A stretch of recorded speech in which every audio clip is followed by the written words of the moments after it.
You're listening to a 3CR podcast created in the studios of independent community radio station 3CR in Melbourne, Australia. For more information, go to allthews.3cr.org.au. Minds that plot destruction, sorcerer of death's construction, in the fields of bodies burning, as the war machine keeps turning, death and hatred to mankind, poisoning their brainwashed mind. Welcome to the Anarchist World This Week, broadcast across Australia on the National Community Radio Satellite. Listen to the Anarchist World This Week, Australia's sacred cow slaughterhouse.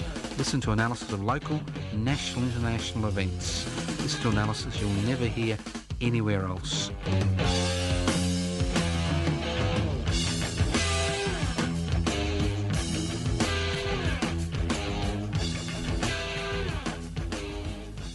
Welcome to the Anarchist World This Week, broadcast across Australia by the Community Radio Network. This program is streaming live on 3cr.org.au. It normally comes to you from the studios of 3CR in Melbourne. Because of the stage 4 lockdown, we are broadcasting outside 3CR, the radio station itself, although obviously we've got a person in the station who's coordinating what's going on. So if there are any technical issues during the program, my apologies, but we do what we can in this difficult time. So what anarchy is all about? Anarchos without rulers. An anarchist society is a society which is based on the creation of political and social structures which are based on equal decision-making power. It's direct democracy. It's a society where wealth is held in common and used for the common good. Why those two basic principles? Very simple. What gives rulers the ability to determine the lives of billions of people? Well, it's inequalities in power and wealth. So the anarchist struggle is the struggle to devolve power, that share power and hold wealth in common and share wealth, to starve those who continue to make decisions for us of the oxygen they need in order to make those decisions on our behalf. Now, this program is going to be heavily slanted towards COVID-19. Obviously, in Victoria, especially in the Melbourne metropolitan regions, things were difficult. Cases still continue around 300 to 400 to 500. So deaths are increasing, especially in the aged care sector. So I think it's important that we continue to look at this issue because it's having a profound impact on each and every one of us in a different way, obviously. So I'd like to start off by talking about the human COVID-19 family. Do you like that? The human COVID-19 family. And there is a range of opinions in this country and obviously overseas about the COVID-19 crisis, and I don't think we should be either concerned or alarmed about a range of opinions. There's always a range of opinions when society is in crisis, even when society is not in crisis, about a whole variety of subjects. But I'd like to go through the 5 branches, what I think are the 5 branches of the human COVID-19 community. Obviously, some are more important than others. Some are minuscule, and I include them for the sake of completeness. Others much larger. And as we go through this over the next, 20 minutes or so, I'll explain what I'm thinking. It's something I've been thinking about for a number of weeks because I have been surprised by the range of responses. And when you think about it, it's important to categorise the responses and look at the responses and see what people are thinking in this particular direction, because whether we like it or not, we are part of the same community. Whether we like it or not, we are in this together. Not that we will resolve the issues together, but we are in it together. We are part of that community, especially if you live in Victoria, where the borders have been closed and it's a closed community, and obviously around Australia there are various degrees of closure of borders and various degrees of closure of human activity. So let's start. I think the first group that I think I'd like to look at, it's a hoax. Now, I've been surprised by people I've known, I've felt were rational human beings who think the whole thing is a hoax. I mean, maybe they've taken a word out of the Trump lexicon, but it's a hoax. The whole thing is a hoax. Although there's been over 600,000 deaths worldwide in the last 4 to 6 months, and although there have been millions of people infected with the virus, as far as they're concerned, it's a hoax. So why would people think it's a hoax? I think obviously a mistrust of government is part of that. Mistrust of authorities is part of that idea. But why would you look at the scientific evidence and think it's all a hoax, it doesn't exist? Well, you need to remember that denial is part and parcel of the psychological response that human beings have to situations which they have no control over. And I think if you deny something, it's like somebody says to you, you've got cancer. If you deny the fact that you've got cancer, it'll eventually kill you, if you forego the treatment. But if you deny it, it gives you some measure of hope that everybody's wrong, that it's all a hoax, that all the figures are made up, that none of it's real. So I think most of those who think it's a hoax, most people who think it's a hoax, most likely have a large element of denial in their response to the COVID-19 crisis. Now, this is a minuscule number of people, but there are people out there who think it's a hoax. In the next group, I describe as the 1 + 1 = 3 Brigade. And it's an interesting group. Social media has given people with opinions which don't follow scientific orthodoxy a mechanism by which to find other people who think in the same direction, a mechanism by which to organise. And this has become quite an interesting group or subgroup. Again, it's minuscule in comparison to the rest of the population, but it's there. And the 1 + 1 = 3 Brigade is broken up into two subgroups. The first group is those who, the thing about the 1 + 1 = 3 Brigade is they all believe that the virus is real, okay? Unlike those who think it's a hoax, they believe the virus is real. But the question is, did the virus cross the human-animal barrier? That was the cause of the virus. Or has the COVID-19 come from another source? And the 1 + 1 = 3 Brigade believes it comes from another source. And they're broken up into various factions, as I said before. There is one faction which is not politically sophisticated, which looks at, they think it's the 5G network, chemical trails, powerful authorities, around the world, trying to create a world government and introduce compulsory vaccination. Now, these are ideas which float around social media, or unsocial media, asocial media, as many people call it, which have got a little bit of traction. And a lot of people think this is the reason. This is the cause. Now, the more politically sophisticated, those who've been around a while, who are in part of the 1 + 1 = 3 Brigade, normally look at the situation as it's due to Mossad or the CIA or the Russian Secret Service or the Commonwealth or the Chinese Communist Party. There's some political skullduggery to remove our rights and liberties, that the virus was introduced in the community so that they could use an excuse to vaccinate people, introduce Agenda 21, create a world government, and the list goes on and on. Obviously, there are as many theories as there are issues. So why does the 1 + 1 = 3 Brigade deny the scientific evidence? Obviously, there's that suspicion of government and the suspicion of authorities, but it goes much deeper than that. And I think when people find themselves in a situation they have no control over, they need to apportion blame. They need to point the bone at somebody. They need to hold somebody responsible for what is happening. In 1902, when the bubonic plague hit Sydney, Sydney residents burnt down the homes and businesses of Chinese residents because they believed the Chinese were responsible for the introduction of the bubonic plague into Sydney, although the real cause was a ship which was infected with infected cargo and rats. That's historically, people are always looking for scapegoats, not just people without power, people in powerful positions. So the 1 + 1 = 3 Brigade, may have a germ of truth into what they're thinking, but then they're looking for facts, esoteric facts and figures to reinforce their opinions, and social media gives you the world's knowledge at the touch of a button, and obviously you can always find something to reinforce your opinion.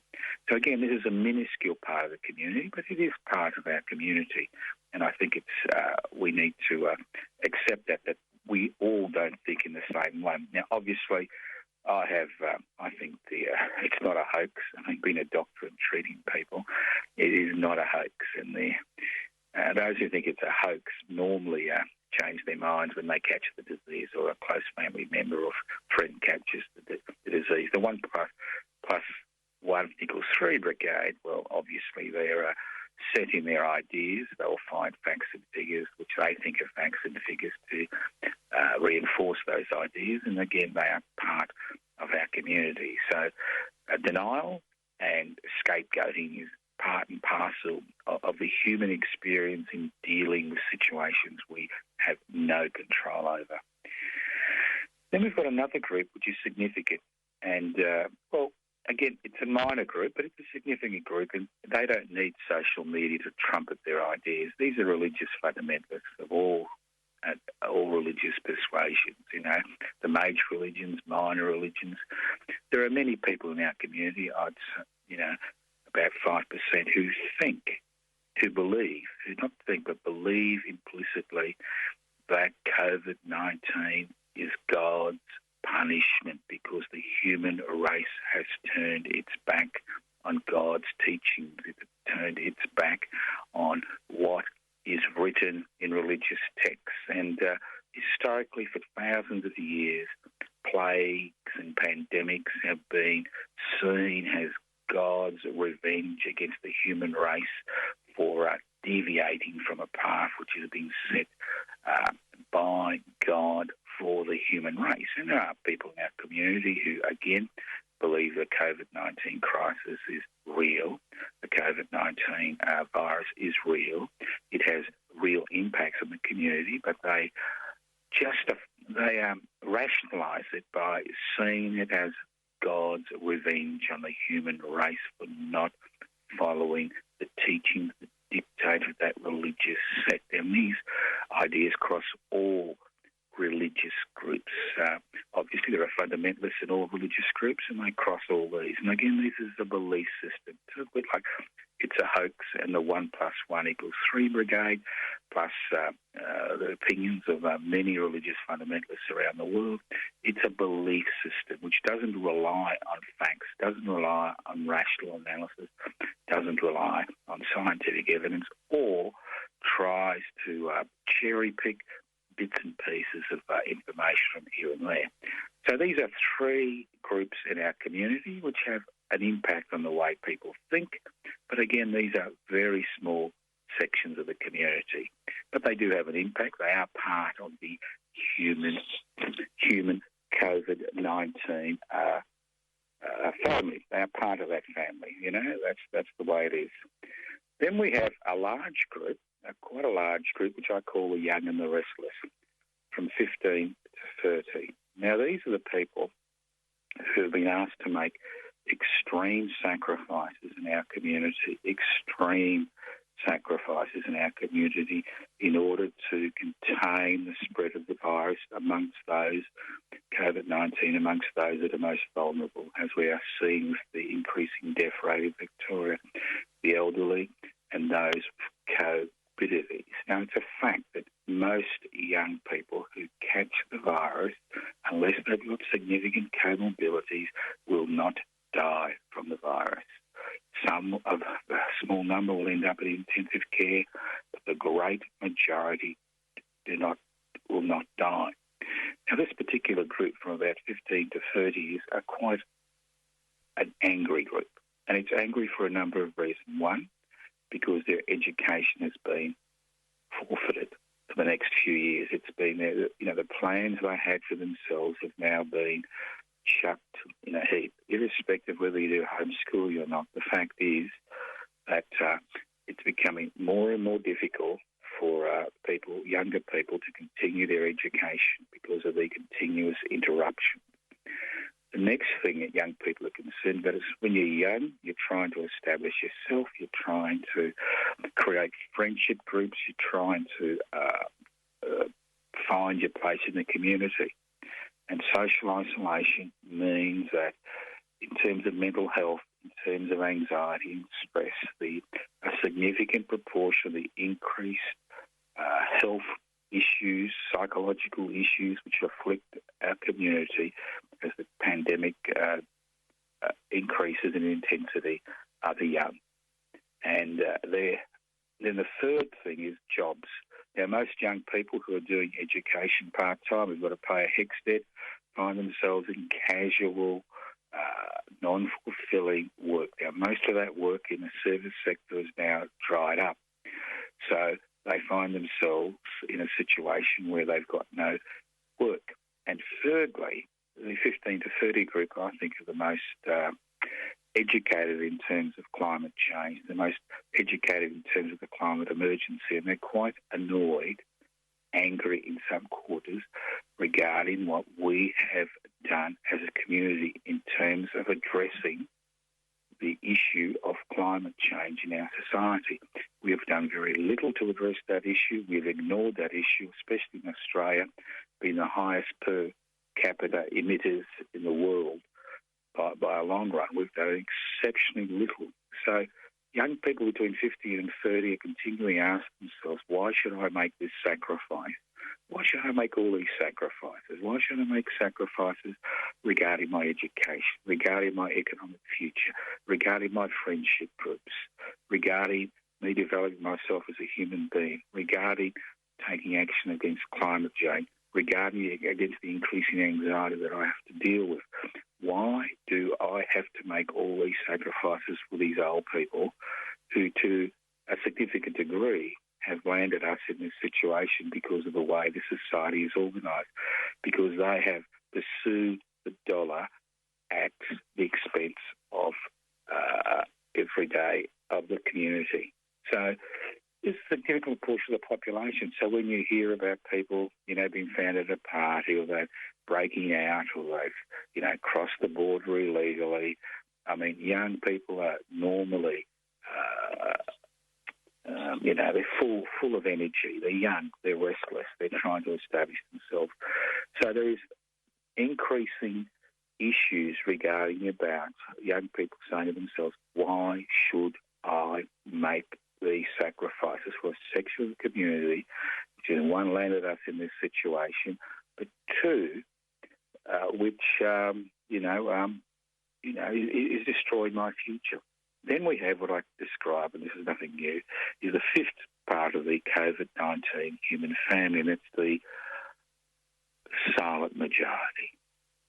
The silent majority. Those who accept the science, wear the masks, accept what's happening, do the best they can for their children, try to maintain their jobs.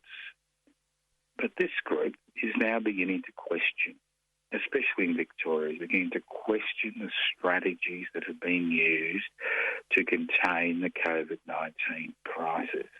Is it going to be worth the bankruptcies we're going to see, the destruction of the lives of tens of thousands, if not hundreds of thousands of people in this country? Is it worth going through all this in order to have future generations pay this debt for us? I mean, so people are beginning, especially people of working age, people who are still mortgaged up to their necks because of personal debt, because of extraordinarily high housing loans, because of the overheated property market, and the list goes on and on. So we've got these five groups, and obviously the young and the restless and the silent majority make up a significant proportion, I think over 95% of those, or over 90% of those in the community that are attempting to tackle COVID-19. So we've got these five groups rubbing shoulders to shoulder, interacting on social media, interacting on the street. I think it's important that we need to understand how different groups are responding, what they're thinking, and the question remains has more and more sacrifices that need to be made to contain COVID-19. Is Australia, is Victoria following the right strategy? Now, I'll look into that in 5 minutes or so. Now, another issue I'd like to address is, and I've had many questions about this over the last few months, is people die. They do die. I mean, that's the nature of humanity. We die. We are born, we die. There are many diseases in the community: influenza, tetanus, malaria, dysentery, and the list goes on and on. I could talk about the number of diseases in the community for the next 20 years, and I still wouldn't have listed them all. So how is COVID-19 different? Why is it different to malaria? 2 million people die from malaria every year. Why is it different to dysentery? Why is it different to cholera? Why is it different to starvation? That's right. That's a disease. It's a disease of, which is fostered on us. People die, continue to die because they don't have enough food to eat in the 21st century. Well, there are three differences. There are three differences which make a pandemic highly dangerous. And these three things are simple. One, pandemic means a worldwide infection, and it is usually caused by a new virus to which the human population has no immunity to.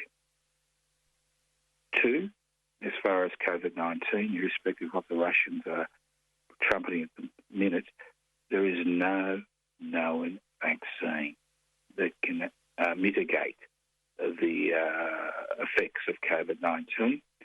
And three, we have the situation where there is no recognised treatment.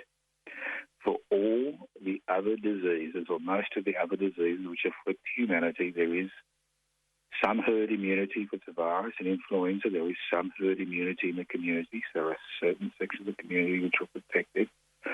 There is vaccination available to protect certain sections of the community, not the whole community, but certain sections of the community.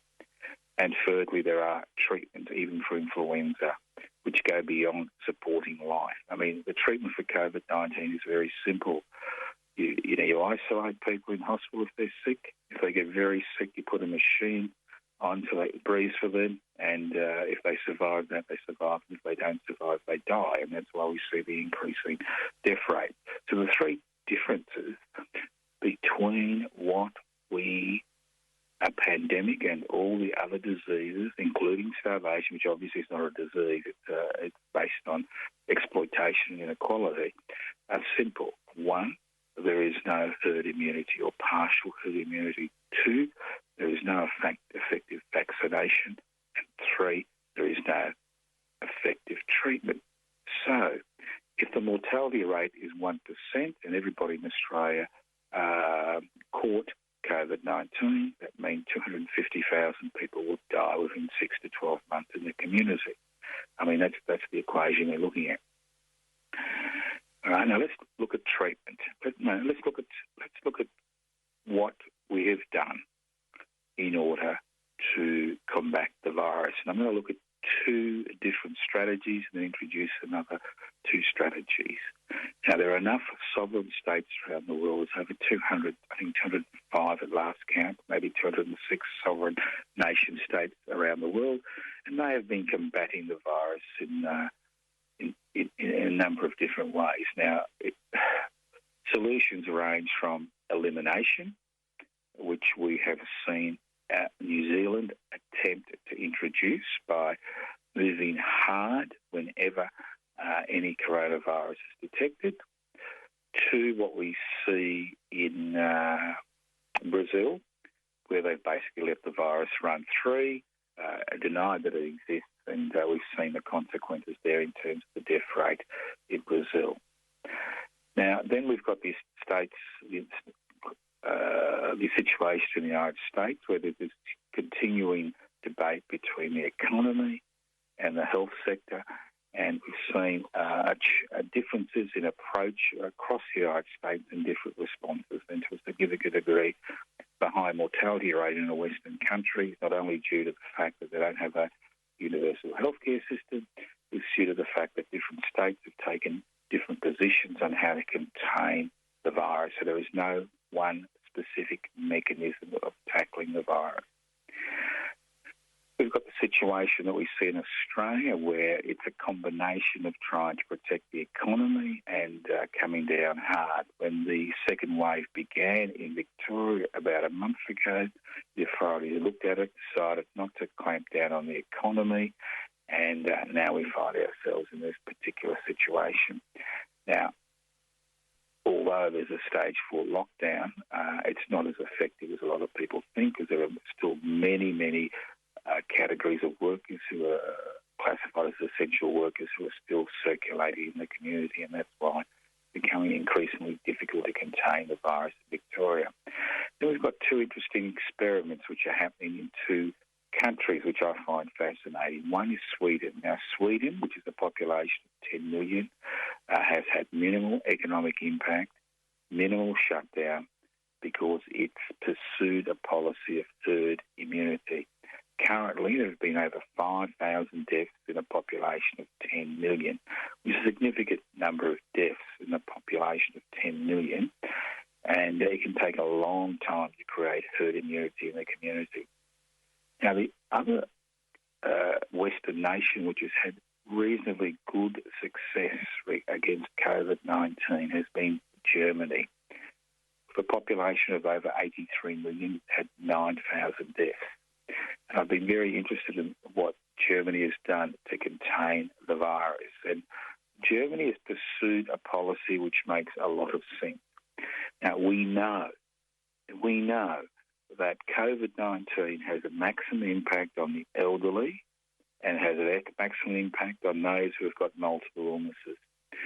So it's pursued a policy of minimal disruption to the economy while isolating those that are most vulnerable to the disease and providing services and resources to those vulnerable sections of the population. And it makes sense to a significant degree, because unless there's a vaccination or a treatment, this virus will not go away.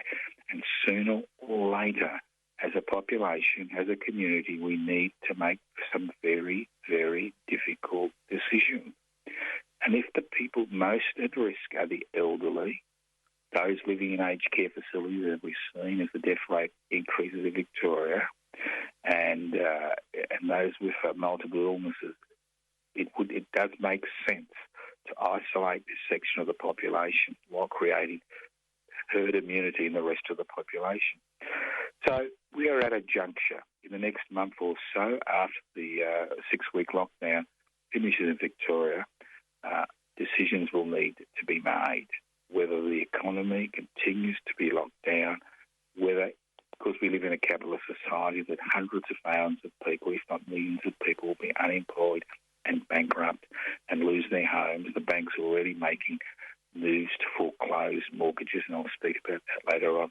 So we need to have our minds open to the different possibilities that we can implement as a society as we move, because the important thing to remember is information does not just lie in the hands of a few dozen decision makers. It lies in the hands of the community as a whole. If you want to defeat COVID-19, it doesn't matter how many people you find, how many checkpoints you have, how draconian the measures you use to contain the infection are, unless the society is with you, unless people agree with what you are doing, the chances of containing the infection are minimal. So I think I've raised more questions than answers, but I think it's important that we start looking around the world to see what is the most effective way to contain the virus, protect the elderly and those with comorbidities, and allow the rest of society to get on with its business of living. You listen to The Anarchist World this week. This program is streaming live on 3cr.org.au. Now, you can write to me at Post Office Box 20, Parkville 3052. Why do I bother still answering letters? Well, people still write letters. Some people don't like the internet. They don't like social media. They don't like mobile phones. They don't even like phones. If you want to leave a message, 0439 395 489, 0439 395 489. A few websites, pipc.net, that's public interest before corporate interest.net, pibci.net. If you want to join public interest before corporate interest, download the application form. Don't have a printer, give us a call. I'll send you a few application forms. We need approximately 550 people to apply for registration as a federal political party. We've got about 430 on the electoral roll. We need about 120. I mean, if in the next few years we will need major political changes. Some will come through extra parliamentary action. Some will come through parliamentary action. So if you're interested in parliamentary action, if you're interested in being part of public interest before corporate interest, go to the website, have a look at our policies, download the application form, join. I mean, there's no point sitting at home, twiddling your fingers, watching repeats of repeats, binging on social media, getting angry, and being totally impotent as far as that change is concerned in the society. So this is something you need to think about. So go pipc.net, download the application form. Other sites you can go to my personal Facebook page, Joseph Toscano, or Toscano for the public. You can go to the podcast of this program, which is 3cr.org.au, 3cr.org.au. You can go to Defend and Extend Public Housing, everybody's business. The Anarchist Media Institute website, anarchistmedia.org. You can email me at info@pipsy.net or anarchistage@yahoo.com. And yes, we've now entered the 21st century. We are on the Instagram. So if you want to follow us on Instagram, go to Pipsy, Pibciaus, Pibciaus. Don't forget this program is broadcast across Australia by the Community Radio Network. This program is streaming live on 3cr.org.au. This program normally comes to you from the studios of 3CR in Melbourne, but currently because of the lockdown, we are broadcasting outside of the studios in makeshift studios. I'm actually sitting under a beach umbrella with a number of blankets over the beach umbrella in order to get some type of reasonable sound. So it's not as if we got tons of money, but we are broadcasting nationally and we'll continue to broadcast nationally to continue to different viewpoints about what is happening in the world today. Not what should be happening, but what is happening. All right, let's move on. Now, it's not only the Victorian government which is under the pump because of its save a penny, spend a pound approach to a hotel quarantine. Currently, the New South Wales government has launched an investigation into why so many passengers from the Ruby Princess were released to the community a few months ago at the beginning of the COVID-19 crisis. And it's interesting to note that there's been this little battle between the New South Wales health authorities and the Australian Border Force. You know, those wonderful people that keep us protected from, refugees in leaky boats trying to get to this country or locking them up for 6 to 7 years, the Australian Border Force. And although the Morrison government initially said they would cooperate with the New South Wales inquiry, it's interesting to note that the major figures employed by the federal government which were involved in making the decision about releasing passengers from the Ruby Princess will not be taking part in the inquiry at the request of the Morrison government. So what do they have to hide?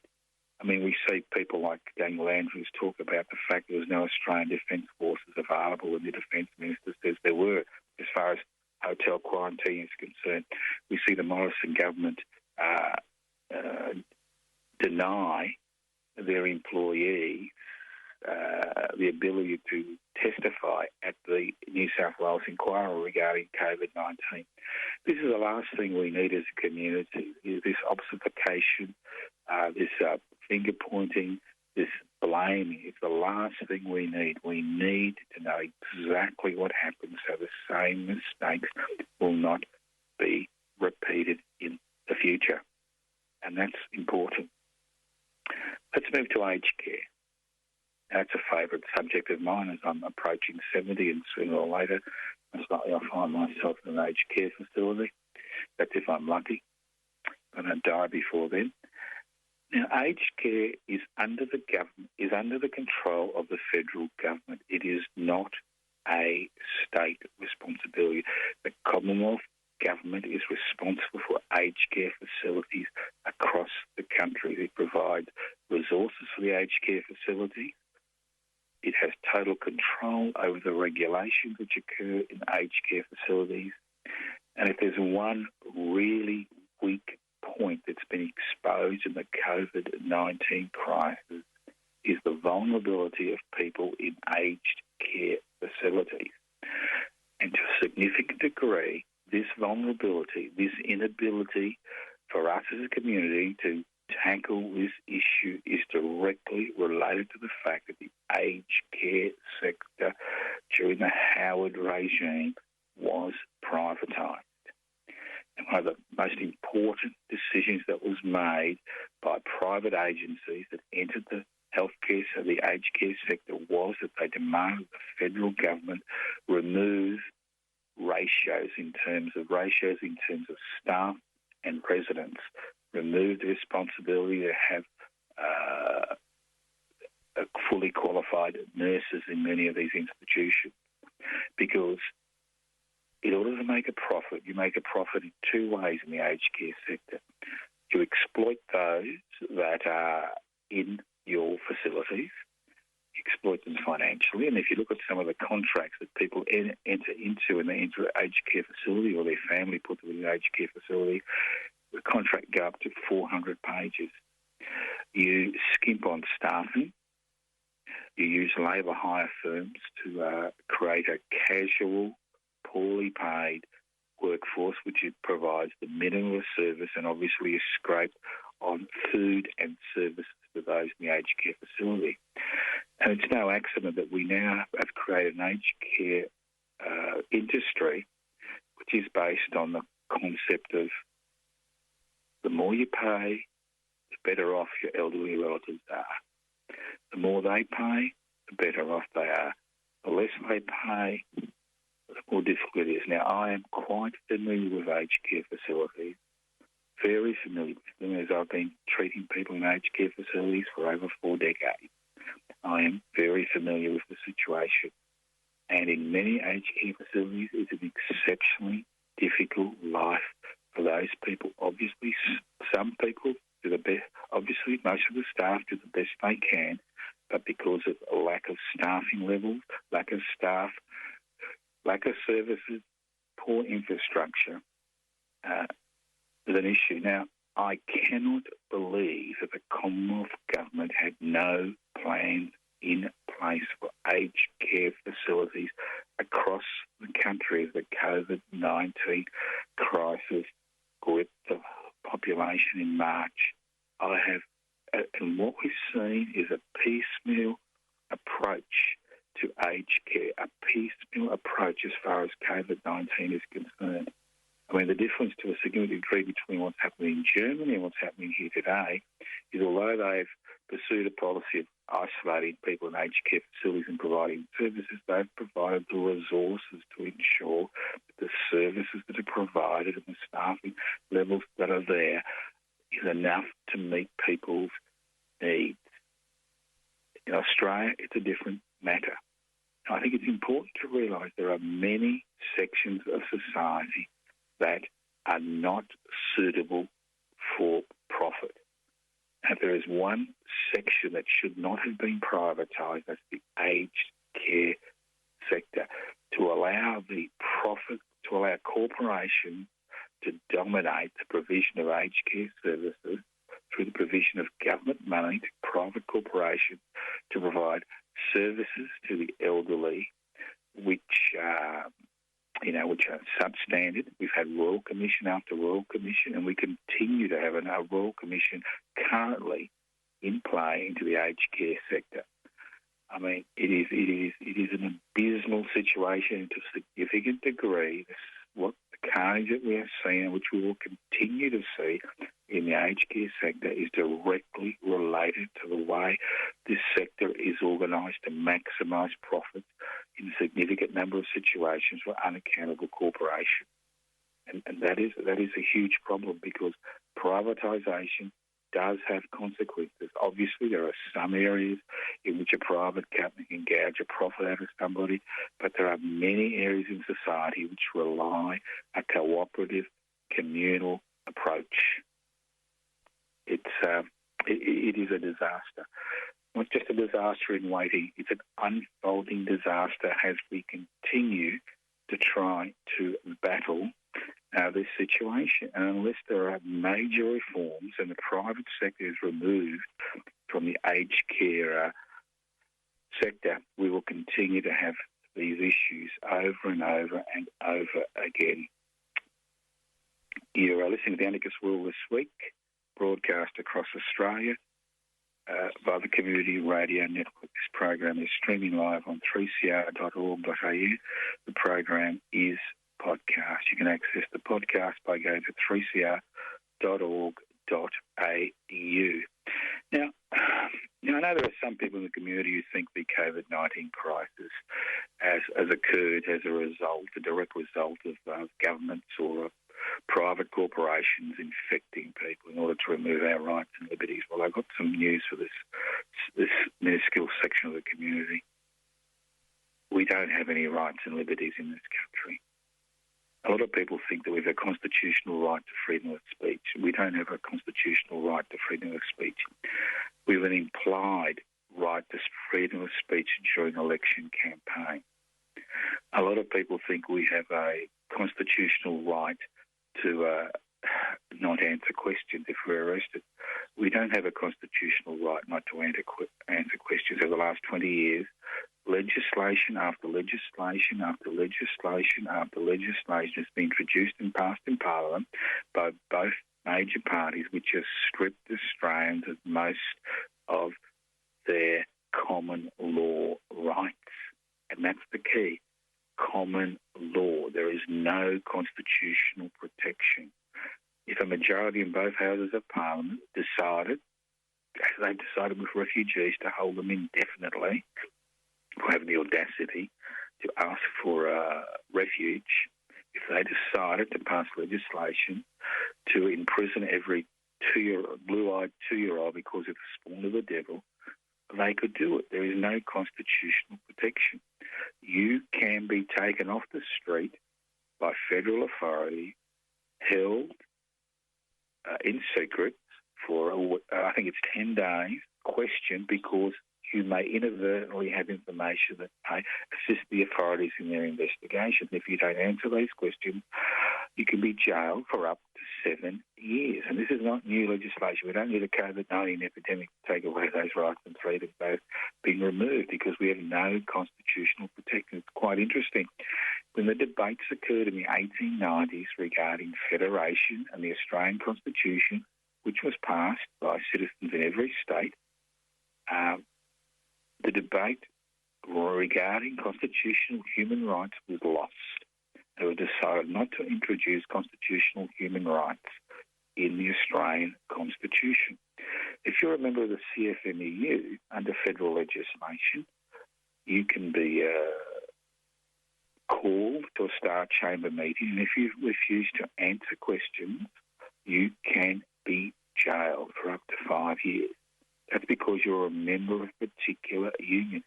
If I imported $1 billion of ice into this country, I would have more rights than a member of the CFMEU, Construction, Forestry, Mining, Maritime and Energy Union in this country. If you don't believe me, look into it.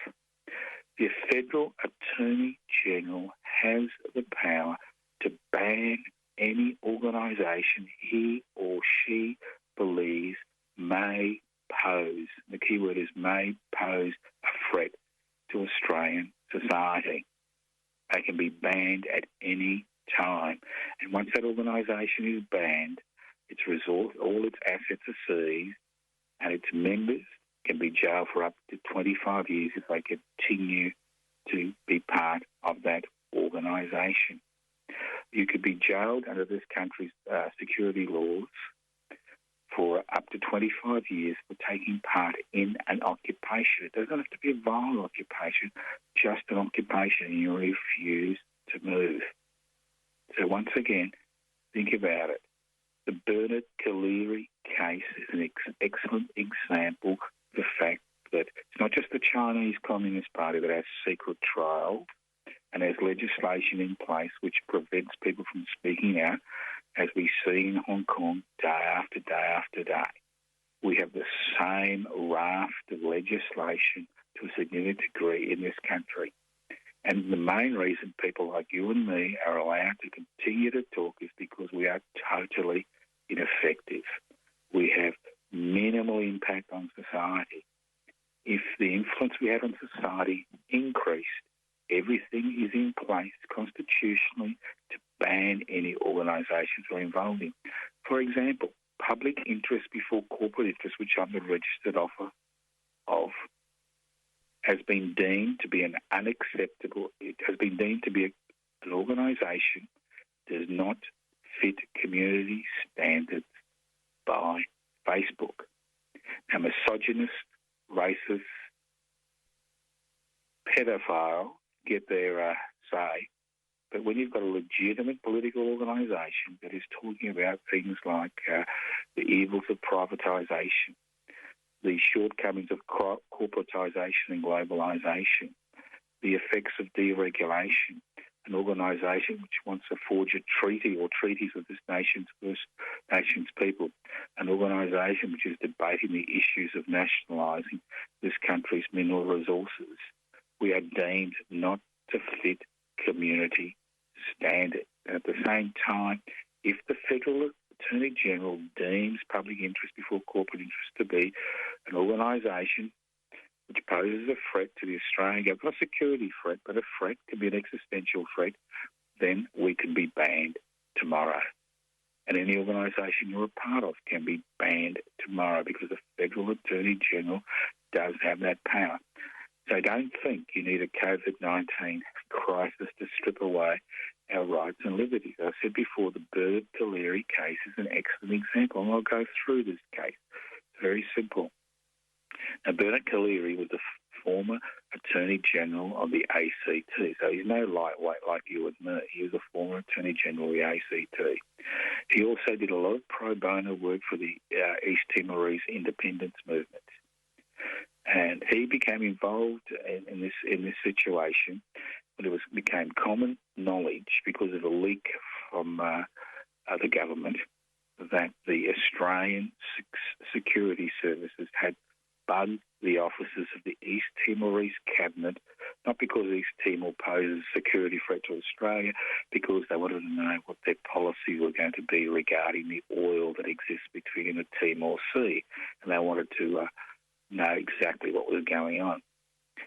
Now, years later, Bernard Collaery represented the East Timorese government International Court of Justice, who found that the Australian authorities had not acted in a proper way. Years later, he and Witness K have appeared in closed courts because of the National Security Act, courts to which no reporter can go to, courts to which they can't discuss what's happening in those courts, the specific of those charges. And it is a closed court. It continues to be a closed court. And during that court, it came out that another person involved in this case had been jailed for a year in the ACT. No, but in a secret trial, and he was secretly jailed. So if you think you have constitutional rights, you do not have any constitutional right, except two. Freedom to choose any religion you want and possibly the freedom to get fair compensation if the state acquires your assets or land. So if you think again, you have constitutional protections. There are no protections for the individual against the arbitrary exercise of state power. I find it hilarious that the current government debate is about the Chinese Communist Party and the influence it has in Australia. And obviously the Chinese Communist Party does have influence in Australia. I would be the last one to deny that. But at the same time, Australian security services around the world are involved in disinformation programs. They're involved in spying. They're involved in supporting, opposition groups around the world. It is part of our policy. A few years ago, it was leaked that the wife of the former Indonesian president was actually being bugged, and they're supposedly our allies. So think again. If you think that the COVID-19 crisis is a response, to remove our rights and liberties, there's no rights and liberties to be removed. They have been removed, as we've seen with the declaring of a state of disaster in Victoria. The Premier is now a virtual dictator. He can actually override any act of Parliament that has been passed in order to deal with the situation. Now, it's interesting that historically the term dictator comes from the old Roman Empire. When the Roman Empire was involved in a civil war and things were really bad, the Senate would actually appoint a dictator who would have unlimited power for a fixed period of time to try to deal with the situation, only for a fixed period of time. So that's where the concept comes from. So it's interesting that in 2020, when you declare a state of disaster, that so few individuals have so much power, because I've always fought, not believed, but fought that the best way to tackle any emergency is by using the collective wisdom of the population as a whole. Obviously, there are nuts around the place. You could describe us as nuts. I don't know. You could. But there are obviously the collective wisdom, and to see so much power concentrated in so few hands to deal with what is an emergency, it makes you wonder in which direction this country is going in. As I said before, you've been listening to the Anarchist World this week, broadcast across Australia by the Community Radio Network. This program has been streaming live on 3cr.org.au. That's 3cr.org.au. My name is Joseph Toscano. As I said, we are now part of Instagram. That's right, I've been forced off Instagram. Pibci, Pibciaus. Follow us on Instagram. You can pick up the Anarchist World this week, and YouTube. I've got a YouTube. There is a YouTube channel, Public Interest Before Corporate Interest. We put out YouTube every week or so. I mean, the next one that will go up the next day or two will actually be about the COVID-19 crisis and the human COVID-19 family, and the list goes on. So you go to YouTube. You go to YouTube, Public Interest Before Corporate Interest, Instagram, Pibci, Pibciaus, Anarchist Media Institute, anarchistmedia.org. You can email me at info@anarchistmedia.org. You can go to or email me at info@pibci.net. I encourage you to go to the Public Interest Before Corporate Interests website, Pibci, Pibci.net. Think about becoming a member of Public Interest Before Corporate Interests. Have a look at the policies if you agree, or if you find it or an interesting organisation. Download the application form. If you don't have a printer, you don't have a computer, interested in learning more about Pibci, give me a ring on 0439 395 489, 0439 395 489. If you go to my personal Facebook page, Joseph Toscano, Toscano for the Public. As I said before, you can always write to us at Post Office Box 20, Parkville 3052, Post Office Box 20, Parkville 3052. Don't forget that this program is brought to you courtesy of Community Radio Network across Australia. It is normally produced from the studios of 3CR in Melbourne, but because of the COVID-19 lockdown in Victoria, it is produced currently outside the studios of 3CR in Melbourne, but broadcast through the studios of 3CR in Melbourne. So there's a lot of things you can think about. There's a lot of time to think these days. But I think the thing that we should really be looking at is what are we going to do in the future? How are we going to deal with this crisis? Because COVID-19 will not go away. The consequences of COVID-19 will not go away. As the people of Beirut and the people of Lebanon are saying they want major structural reform and changes in their country, we want the same in this country. Thank you for listening to the Anarchist World this week on your local community radio station. Tune in to the Anarchist World this week, next week on your local community radio station. Evil minds that plot destruction, sorcerer of death's construction. An analysis you'll never hear anywhere else. Anarchist World this week. Australia's sacred cow slaughterhouse. 10 a.m. every Wednesday. Listen to the Anarchist World this week for an up-to-date analysis of local, national and international events. Poisoning their brainwashed minds. Oh, Lord, yeah.